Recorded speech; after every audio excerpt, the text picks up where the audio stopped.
राधे राधे। मैं अपने चैनल में आप सबका स्वागत करती हूँ। पुरुषोत्तम मास का 11वां अध्याय सुनेंगे। बोलो विष्णु भगवान की जय। शिव वाक्य। नारद जी कहने लगे, हे मुनि, सब मुनियों से भी कहा महाकठिन ऐसा कौन सा तप उस कुमारी ने किया, सो हमसे कहिए। श्री नारायण कहने लगे, वह बाला सनातन शिव का अत्यंत उग्र पतन करने लगी, जिनके सर्पों के आभूषण नंदी भृंगी से सेवित 24 तत्वों और तीनों गुणों से स्तुति किए गए महा आठों सिद्धियों और प्रकृति जटा मुकुट से शोभित भाल में अर्थ चंद्र ऐसा शिव को उद्देश्य करके वह बाला ग्रीष्म ऋतु के सूर्य में पंचाग्नि में स्थित हो दुष्कर तप करने लगी।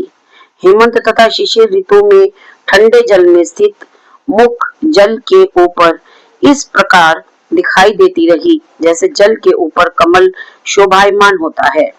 उसका ऐसा उग्र तप देखकर इंद्र महाचिंता को प्राप्त हो गया।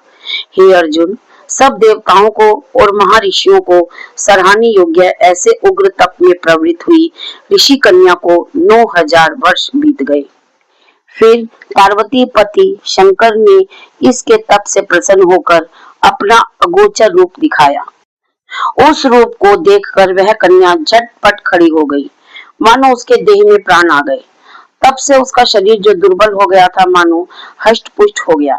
उस बाला ने नम होकर श्री शंकर को नमस्कार किया और विश्व वंदित श्री शिव का मान सोपचार से पूजन किया और उनकी स्तुति करने लगी।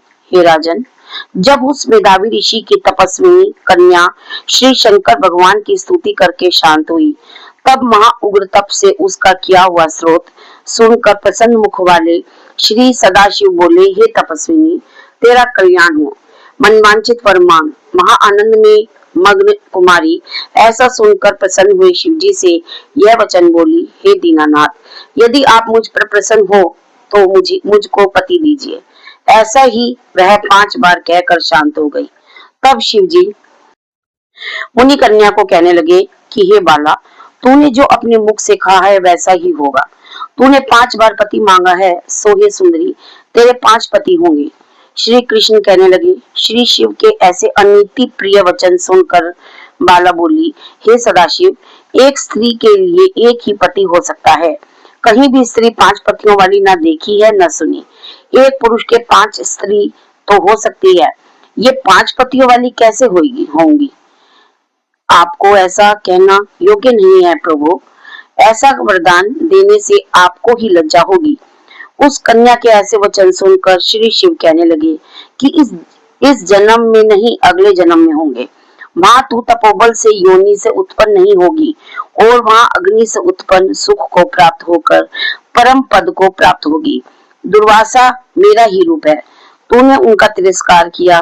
यदि दुर्वासा को पायमान हो जाए तो तीनों लोगों को जला देंगे।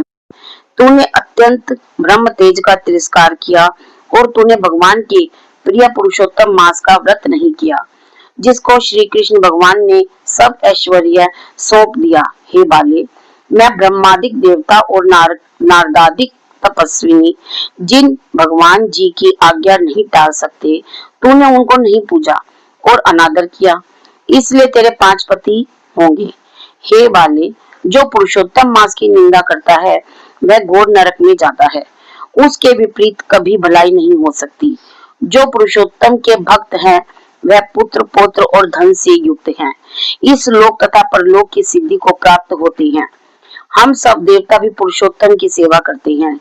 इस प्रकार कहकर भी नीलकंठ महादेव तत्काल अंतर्ध्यान हो गए। तब वह बाला चकित रह गई। सूत जी कहने लगे, हे ऋषियों, सदाशिव के अंतर्ध्यान होने से उस कन्या को चिंता हो गई। बोलो विष्णु भगवान की जय। पुरुषोत्तम मास का 11वां अध्याय संपन्न हुआ। अगर आपको पुरुषोत्तम मास का अध्याय अच्छा लगा हो तो लाइक शेयर सब्सक्राइब जरूर कीजिए। राधे राधे।